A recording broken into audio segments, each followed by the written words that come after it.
Man quotidien d'aujourd'hui, lundi 19 juin 2023.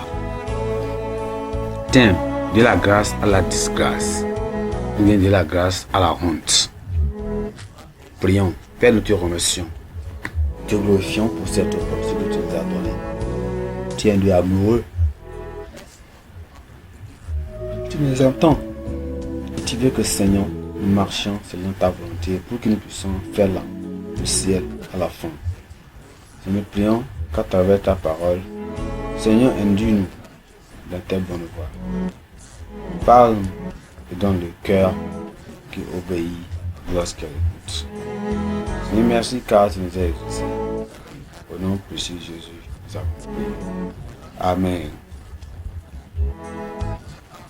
De la grâce à la disgrâce, ou bien de la grâce à la honte. Notre texte sera lu dans le livre de 2e Roi, chapitre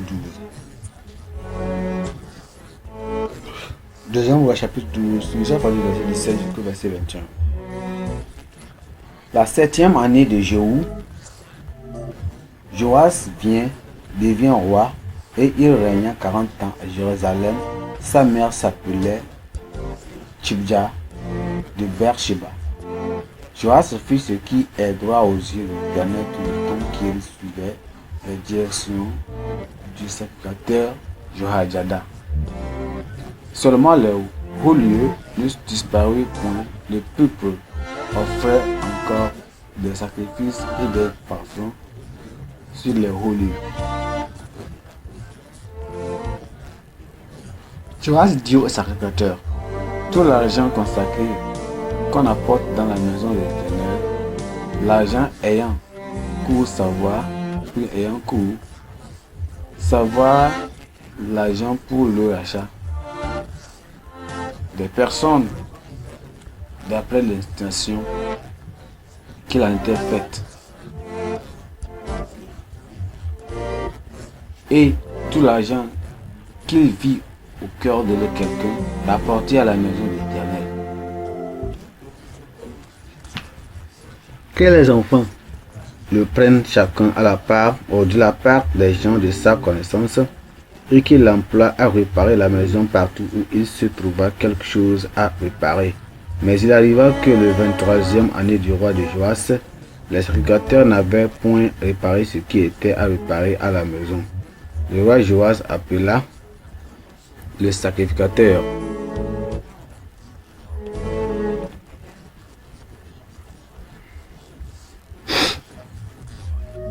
Alors notre verset clé ici, c'est le verset 18 qui dit: Joas, roi de Juda, prit toutes les choses consacrées, ce qui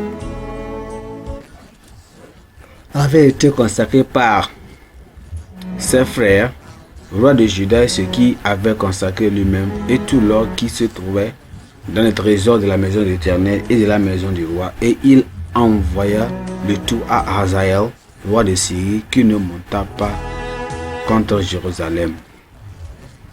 Souvenez-vous que nous parlons de quoi? De la grâce à la disgrâce, ou bien de la grâce à la honte. Le monde est plein d'histoires de personnes qui sont tombées en disgrâce, ou bien en honte. Ils ont commencé bien avec rien dans la vie, mais Dieu les a favorisés. Pourtant, ils ont oublié leur humble début. L'acteur américain Gary Coleman était un tel homme favorisé. Enfant, il a été adopté par une famille américaine blanche et riche. Il est devenu une star de la télévision dès l'âge de 10 ans. Mais lorsqu'il est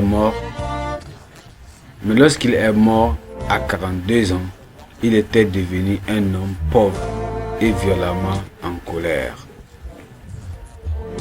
On pourrait dire la même chose du roi Joachim.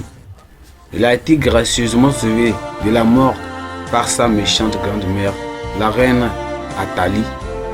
Il a été porté sur le trône de Jehoiada, qui l'a encadré et guidé.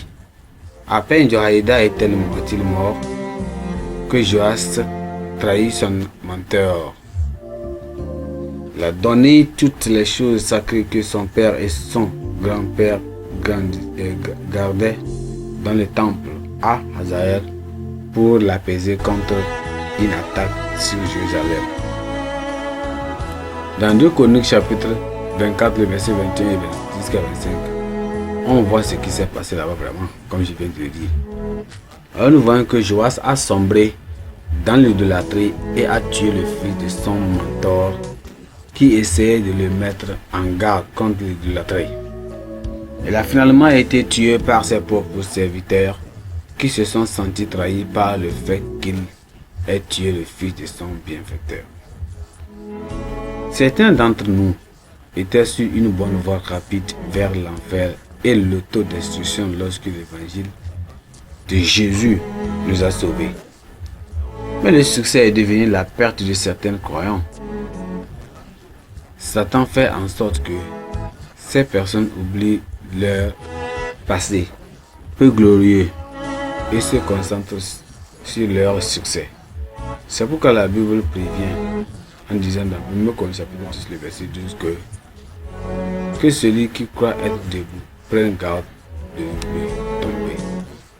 Chaque fois que vous êtes tenté d'avoir une trop haute opinion de vous-même, rappelez-vous l'histoire de Joas qui a commencé dans la grâce mais a fini dans la disgrâce.